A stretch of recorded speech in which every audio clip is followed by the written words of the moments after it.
Bonjour à tous, bonjour Christelle. Bonjour Joseph, bonjour à vous tous. Alors Christelle, quelle joie, encore. Et on est là pour le 9e épisode C'est de même la le parole. 10e, C'est je même le crois. C'est le 10e. 10e, Oh le temps là passe. là, vraiment, on aimerait vous dire merci de votre Ouais, fidélité, merci à tous. de votre envie d'écouter cette émission qui est la vôtre. Et aujourd'hui, on a une nouvelle parole pour aujourd'hui. Amen.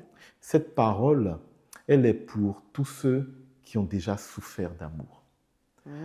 Christelle, je pense qu'on est nombreux à être engagés, parfois dans des fraternités, dans des communautés, dans des groupes, dans le mouvement du renouveau charismatique.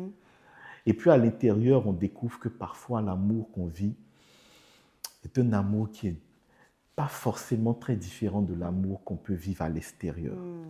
Certains arrivent à vivre de l'amour qu'on va parler aujourd'hui, le véritable amour que le Seigneur veut qu'on vive, mais là, ce n'est pas toujours le cas.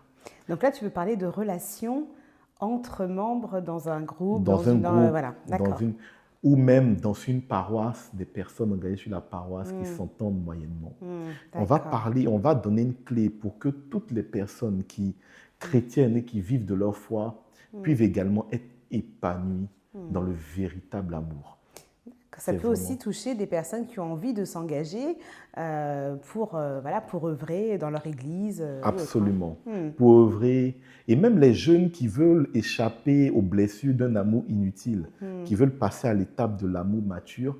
Pour les jeunes hommes, si vous vivez ce que je vais expliquer, vous allez faire beaucoup de bien aux personnes que vous allez rencontrer dans votre vie. Alors, il faut parler, il faut expliquer. Pour cela, je vous invite à prendre le premier épître de Saint Paul apôtre aux Corinthiens, le chapitre 13. Et dans le chapitre 13, on va lire les versets 4 à 8. Eh bien, je lis de la part du Seigneur. L'amour prend patience, l'amour rend service, l'amour ne jalouse pas, il ne se vante pas, ne se gonfle pas d'orgueil, il ne fait rien d'inconvenant, il ne cherche pas son intérêt, il ne s'emporte pas, il n'entretient pas de rancune, il ne se réjouit pas de ce qui est injuste, mais il trouve sa joie dans ce qui est vrai. Il supporte tout, il fait confiance en tout, il espère tout, il endure tout. L'amour ne passera jamais. Amen. Parole du Seigneur. Amen. Alors c'est beau, hein? C'est très beau. C'est très beau. Ça ressemble à une forme de poésie. C'est vrai. C'est très souvent utilisé d'ailleurs comme passage dans les mariages. Oui. Et moi, j'ai remarqué que dans les mariages, on sait tout de suite qui a choisi. Le conjoint qui a choisi pendant que le prêtre lit et regarde son conjoint comme ça. Pour dire, c'est ça que je veux. C'est ça que je veux que tu fasses. Mais en même temps que c'est beau, c'est difficile à retenir. C'est très difficile à retenir parce qu'on a l'impression que c'est des phrases qui s'entrecoupent. L'amour, l'amour, l'amour ne cherche pas le mal. L'amour aime le bien. On a l'impression que c'est des mots saccadés. Ce qui fait que c'est beau, mais pour que ça puisse s'imprégner comme une réalité dans notre vie, c'est difficile. Pour qu'on puisse dire qu'on vit véritablement cela, c'est difficile. Même les personnes qui le livrent tous les matins, ils auront besoin de temps, un peu comme une poésie à l'école, ils auront besoin de temps pour réussir. Alors que nous devons le vivre. Alors, comment faire pour vivre cet amour, ce que j'appelle l'hymne de l'amour de Saint Paul? Ah oui, parce que là, l'amour ne s'emporte pas, il supporte tout. Comment faire? En fait, pour pouvoir entrer dans ce texte, il faut comprendre le contexte de la rédaction de ce texte. En fait, Saint Paul était à Éphèse. Il avait évangélisé plusieurs villes, dont Corinthe, et d'autres villes qu'il avait évangélisé son passage. Et il arrivait à Éphèse où il est resté quelques mois, parce qu'à Éphèse, on l'a vu, un PPA précédent, il y avait Jean, et il y avait la Vierge Marie. Oui. Et il y avait toute une communauté primitive également, la première communauté des Éphésiens. Et un jour, il était assis et il reçoit des gens de la maison de Chloé. C'est bien expliqué d'ailleurs dans le premier épître aux Corinthiens. Chloé, c'était une dame qui avait accepté dans sa maison une église primitive, parce qu'à l'époque de Paul, il n'y avait pas de bâtiment. Les premiers chrétiens que Paul avait évangélisés, à qui il avait annoncé la parole de Dieu, qu'il avait baptisés, se réunissaient dans des maisons. Et il se réunissait chez cette dame qui s'appelle Chloé. Et il y a des personnes qui sont venues le voir pour lui dire, mais l'église primitive que toi-même tu as instituée, les personnes que tu as baptisées, qui ont reçu le Saint-Esprit, sont en train de se déchirer. Il y a des problèmes d'ego. Il y a des problèmes de discorde. Il y a même parfois du péché. Et ça, c'est quelque chose qui a blessé profondément Paul. Ça l'a vraiment remis en cause. Il a commencé à réfléchir. Il a réfléchi. Il faut savoir que cette lettre-là, la première épître de Saint Paul apôtre aux Corinthiens, c'est 16 chapitres. Sans compter les remerciements, pour te dire combien de fois il a voulu s'exprimer, combien de fois il a voulu parler. Et je pense que dans sa réflexion, d'où le chapitre 13, dans sa réflexion, il est arrivé à un stade où il s'est dit, si les personnes qui ont reçu le Saint-Esprit, les personnes que j'ai évangélisées, si ces personnes-là se déchirent, ce n'est pas de la faute de l'Esprit qu'ils ont reçu. Parce que comme il le dit très bien en Romains 5,5, l'amour de Dieu a été répandu dans nos cœurs par le Saint-Esprit. Donc, pour Paul, c'est clair, le problème n'est pas l'Esprit Saint qu'il a reçu. Le problème, c'est qu'ils ne savent pas aimer. Le problème, c'est qu'ils continuent à vivre au sein de cette église primitive ce qu'ils vivaient avant d'être convertis. Le problème, c'est qu'ils n'avaient pas d'autre modèle d'amour que l'amour qu'ils avaient toujours vécu. L'amour qui était lié au sentiment. L'amour éros, l'amour physique. Tu sais, l'amour où tu m'appartiens, tu me possèdes, je te possède. Alors que Dieu, ce qu'il nous a donné comme exemple, c'est ce qu'on appelle l'amour agapé. L'amour qui s'exprime par la charité. L'amour qui est un don, qui donne tout. Et c'est cet amour-là que le Christ a vécu avec ses disciples.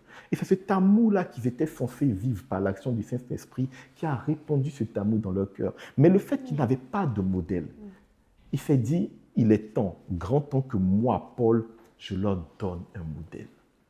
Et c'est ce modèle-là qu'il a exprimé en leur donnant des éléments. Mais pour comprendre ce modèle que Saint Paul a exprimé, il faut une clé. Effectivement, on ne peut pas retenir et saisir ce modèle comme ça en lisant.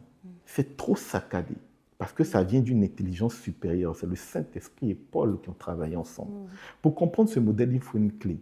Cette clé, c'est la passion du Christ. Christelle, regarde. Le jeudi saint, le Christ s'est levé. Il a fait une ceinture autour des reins et il s'est mis à laver les pieds de ses disciples. Et ensuite, il leur a dit, vous m'appelez Seigneur et Maître. Tu sais, Rabbi, Rabouni, Boubouni, ils aiment bien les noms. Tout le temps, il l'appelait Seigneur et Maître. Il dit, oui, ok, vous m'appelez Rabbi, Rabouni. Ok, c'est vrai. Et effectivement, je le suis. Mais si moi, votre Rabbi, je vous ai lavé les pieds, à plus forte raison, vous devez vous laver les pieds les uns les autres. L'amour est passion. Parce que laver les pieds de quelqu'un, c'est prendre le risque de se salir. Laver les pieds, c'était le travail des esclaves. L'amour rend service. Laver les pieds, c'est pour que ton prochain soit propre. C'est te sacrifier. C'est payer le prix. Ici, l'esclave payait le prix. Il pouvait se salir, il s'humiliait. L'amour est passion. L'amour rend service. Le véritable amour pour le Christ était ça. L'amour ne se gonfle pas d'orgueil. L'exemple d'amour que le Christ montrait à ses disciples, c'était un amour où je suis prêt à m'humilier par amour pour toi. Parce que je t'aime, je suis prêt à me faire petit pour toi. Parce que derrière, je n'ai pas peur. C'est très fort comme geste, parce que pendant que tu rappelles ce passage du lavement des pieds, en fait, je vois la posture de Jésus, c'est-à-dire qu'il se met, parce qu'il faut qu'il se mette en bas, en fait, à genoux, et pour laver la partie, qu'on va dire, la plus sale en fait du corps à ce moment-là, les pieds. C'est pas les bottines qu'on porte là, ça devait être des sandales, j'en sais rien, qui prenaient la poussière. Et donc cette posture, donc ça veut dire finalement qu'on ne se met pas à la première place en fait, qu'on doit se mettre au service de l'autre, service des autres. qu'on doit, donc oui, c'est ce que tu disais, le don, c'est de la charité, c'est de l'humilité. Donc tu es en train de nous parler d'humilité. Humilité. Et tu vois, c'est quelque chose qu'il a fait la veille de son martyre, comme pour leur dire, mais voilà ce que moi j'appelle en fait vos relations interpersonnelles. Moi, vos histoires de qui veut être le premier, non. Celui qui veut être le premier doit se mettre au service des autres. Et lui, il a manifesté par ce geste ce qu'il appelait être au service des autres. C'est être, à la limite, l'esclave des autres. Il faut avoir un amour patient. L'autre est dans l'erreur. Il faut avoir la capacité, la patience, même lorsqu'il ne t'écoute pas, de prendre le temps de lui parler jusqu'à ce qu'il change. Un sacré challenge là. C'est vrai. C'est un sacré challenge, cette patience dont tu parles. Et puis ça veut dire, parce que voilà, on sait ce qu'on ressent soi-même quand on va servir, quand on se lève, on connaît sa propre fatigue, on sait tout ce qu'on a vécu avant, dans quel état on arrive. Et là finalement tu dis ok, mais et ton frère et ta sœur? Dans quel état lui aussi il est arrivé? Quelle est sa fatigue aussi? À quelle étape il en est? Et se mettre à son service. Absolument. Ça vient vraiment complètement changer, j'allais dire, l'ordre des choses. Enfin, l'ordre des choses. Je ne sais pas si je peux dire ça comme ça, mais en tout cas, voilà. Inverser le rapport, le plus fort devient celui qui se met au service. Absolument. Et ça, c'est ce que Saint Paul a traduit en disant l'amour est patient. C'est-à-dire que ce type d'amour-là, il y a un prix à payer. Le Christ, en lavant les pieds, il a payé le prix de la salissure, comme un esclave. L'amour rend service. L'amour ne se gonfle pas d'orgueil, parce que la position même dans laquelle le Christ était, c'est une position dans laquelle un homme gonflé d'orgueil ne peut pas, n'est pas capable de faire. Et ce n'est pas tout. Ensuite, lorsqu'il a fini de faire ça, ils sont passés à table.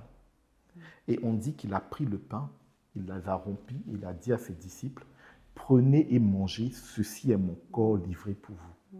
Prenez et buvez, ceci est mon sang livré pour vous.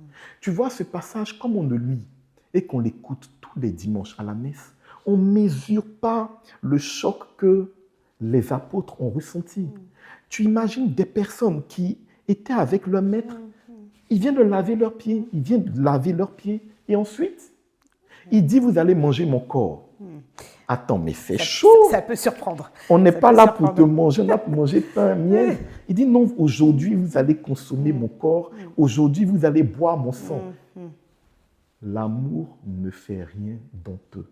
Si tu vois le verset 5, ça commence par ça. L'amour ne fait rien d'honteux. Les disciples, les apôtres, en voyant ce que le Christ faisait, ils avaient à la limite honte. Ils estimaient que leur rabbi ne se comporte pas comme un rabbi normal, alors que le Seigneur était en train de leur montrer le véritable amour. C'était des signes qu'il leur donnait. L'amour ne fait rien d'honteux. L'amour ne cherche pas son intérêt. C'est-à-dire que tout ce que le Christ faisait ce jour-là, il n'y avait aucun intérêt pour lui. Il sait qu'il doit vivre un martyre le lendemain. Un homme normal, la veille, allait prier, il allait commencer à se... Non! Au contraire, il pensait à eux. Il pensait à ce qui allait arriver s'ils partaient. Il voulait leur communiquer les bons aspects. Il voulait leur qu'ils comprennent l'amour que lui ressentait. Apprenez de moi que je suis humble et doux de cœur. L'amour qui ne fait rien d'honteux.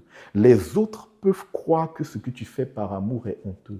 Mais Dieu dit, moi, ce que je fais, je suis prêt à payer le prix de la honte parce que je vous aime. L'amour ne défend pas son intérêt. En donnant son corps et sa chair, en fait, c'était le sacrifice suprême. Il n'y a pas plus grande preuve d'amour que de donner sa vie pour ses amis. Et ce qu'il a fait, c'est dans leur intérêt. Tu vois? Et ce n'est pas tout. Lorsqu'on avance, on voit que juste après ça, ils sont allés dans le jardin de Gethsémani. Et c'est là-bas qu'on l'a arrêté. Et du soir où on l'a arrêté, on l'a martyrisé, on l'a tabassé, on l'a violenté jusqu'au lendemain. On lui a craché dessus. Et alors qu'on sait que le Verbe s'est fait chair, le Christ est vrai homme et vrai Dieu, à aucun aucun moment, Christelle, il a fait appel à sa nature divine. Non, non. À aucun moment, il a fait appel. En fait, à Il a aucun moment, accepté il a de vivre triché. ça. Parce que l'amour ne se réjouit pas du mal. L'amour se nourrit de la vérité. C'est ce que dit le 3e verset. L'amour se nourrit de la vérité. Il a accepté ce qu'il devait porter comme sacrifice jusqu'au bout. Homme de douleur, comme le disait Ésaïe, habitué à la souffrance. C'est nos péchés qu'il a portés. Le châtiment qui devait tomber sur nous est tombé sur lui. Et par ses meurtrissures, nous sommes sauvés. C'est ce que disait Ésaïe lorsqu'il parlait de l'amour de Jésus. Donc, il n'a pas triché. L'amour se nourrit de la vérité. Il y a des personnes qui croient que l'amour, c'est mentir, c'est le paraître. Non. C'est justement quand on vient en amour dans le paraître que les choses se passent mal. Parce que l'ennemi, c'est le champion du paraître. L'ennemi, c'est le menteur par excellence. Donc, on joue dans son championnat. Non, le Christ, c'est l'amour dans la vérité. Il était vrai. Lorsqu'il t'y faisait, c'était dans la vérité. Franchement, ses amis savaient exactement ce qu'il allait faire. Il n'a jamais menti. Et il s'est montré dans toute son humanité, même lorsqu'on lui a mis la couronne autour de la tête, qu'on a enfoncé dans sa chair. Il y a un soldat romain qui a osé lui dire, mais toi, tu te dis le roi des Juifs, mais envoie des gars. Non. En fait, il a montré que être puissant, parce qu'il est puissant, il aurait pu être dans, comment dire, dans une réaction de puissance et puis voilà, de ne pas accepter ça, mais il l'a accepté par amour. Il l'a accepté. Mais comme j'ai envie de dire, un parent va accepter de veiller la nuit pour son enfant qui est malade, en fait, tout ça, c'est fait par amour. Et en fait, cette douceur, cet amour, cette patience, en fait, j'ai envie de dire que humainement parlant, c'est compliqué. C'est compliqué. C'est compliqué. La chair ne réagit pas naturellement comme ça. Donc, c'est vrai que tu parlais tout à l'heure de l'esprit de charité qui a été reçu, de ce don de l'Esprit Saint. Donc, si je comprends bien, pour réussir à suivre le Christ dans cette vocation d'amour, on a vraiment besoin de l'Esprit Saint. Absolument. Parce que, voilà, quand tu disais, Saint Paul se disait que c'est pas l'Esprit Saint où ça pêche, c'est du côté de l'homme qui n'avait pas d'autre modèle. Mais là, on a un modèle et on a l'Esprit Saint. C'est-à-dire que dans un conflit avec quelqu'un qui t'est proche, membre de ta fraternité, membre de ton groupe, tu dois tout le temps te poser la question de savoir quel est l'intérêt de Dieu. Qu'est-ce que Dieu attend? Dieu veut que je sois patient. Dieu veut que je ne cherche pas mon intérêt. Dieu veut que je rende service. Dieu veut que je sois dans la vérité, que je dise la vérité. Non, là, tu as raison. Non, là, moi, j'ai raison, mais je suis capable de te demander pardon. Tu dois, en fait, non pas rechercher la justice humaine, mais prendre Dieu comme exemple en te disant, voilà ce que Dieu veut. On te dit, par exemple, Joseph, tu es le plus nul. Tu dis, oui, je sais que je suis le plus nul et je te remercie de me dire, parce que moi, si j'ai une valeur, c'est d'être aimé par toi, ma sœur. Donc, je prends cette remarque comme quelque chose qui va me faire avancer parce que je sais que moi, ce que tu veux, ça me fait progresser. Sur le plan humain, c'est douloureux parce que quelqu'un qui te dit que tu es nul, elle remet en cause ta nature humaine. Mais toi, tu prends conscience que la pauvreté n'est pas chez toi, c'est chez elle. Parce que si ta sœur te dit que tu es nul, c'est que peut-être qu'elle aussi, elle a peut-être une souffrance. C'est dépasser la dimension purement charnelle, la dimension du héros. Je te possède, j'ai raison. Pour entrer dans la dimension charité, l'amour, c'est tout donner. Mais ce n'est pas tout. Après avoir été martyrisé, on l'a cloué sur le bois de la croix. Et il a accepté d'être cloué. Il faut savoir, Christelle, que dans la tradition juive, il est écrit « Maudit celui qui est pendu sur le bois ». Tous les gens qui vivaient au temps de Jésus savaient que celui qu'on pend sur le bois, celui qui est crucifié, c'est un maudit. Voilà pourquoi Saint Paul a redéfini la théologie pour dire qu'on n'est plus sauvé par la loi, on est sauvé par la croix. Pour que la croix ne soit plus le signe de la malédiction, mais ce soit le signe du salut. C'est tout ce qu'il développe dans Romains. Donc, en fait, il a accepté qu'on le voit comme un maudit. Lui, qui est Dieu. C'est fou. Voilà pourquoi on dit l'amour accepte tout. L'amour supporte tout. L'amour pardonne tout. Quand Saint Paul disait l'amour accepte tout, l'amour supporte tout, l'amour pardonne tout, il voyait le Christ sur la croix. En fait, c'est de Christ qu'il parlait. Effectivement, tu as totalement raison, c'est une dimension humaine, tu ne peux pas. Mais le Christ a accepté qu'on le voie parce qu'il savait que c'était le seul moyen pour nous sauver. Et c'est ce qui est arrivé. Il est ressuscité le 3e jour. Voilà pourquoi Saint Paul dit « L'amour ne disparaîtra jamais. L'amour est plus fort que la mort. L'amour est plus fort que le mal. » Lorsque tu es en conflit et que tu arrives à dire à ta sœur « Ce que tu as dit m'a blessé, mais je t'aime quand même. » Même si elle est un moment donné au fond de son cœur, le Saint-Esprit qui est en elle va lui dire « Tu as perdu. » C'est ça. Tu as perdu. Il n'y a pas quelque chose, il n'y a pas une victoire plus grande que l'amour. L'amour est plus ça grand. Désarme. Ça désarme, ça désarçonne. C'est comme quand tu es en conflit avec ton épouse et qu'elle t'embrasse ou bien elle crée une circonstance pour que ça s'arrête, tu sais que toute ta colère n'a plus de sens. Comme quand tu vas dire à ton père, « Papa, tu m'as abandonné, mais je t'aime. » C'est un amour qui dépasse tout l'abandon. Il ne pourra rien dire. S'il a l'Esprit de Dieu en lui, l'Esprit de Dieu va lui dire « Capitule devant l'amour. » Il n'y a pas plus grand que l'amour. Donc c'est ça. Quand il dit « L'amour est passion », l'amour ne cherche pas son intérêt. L'amour ne se gonfle pas d'orgueil.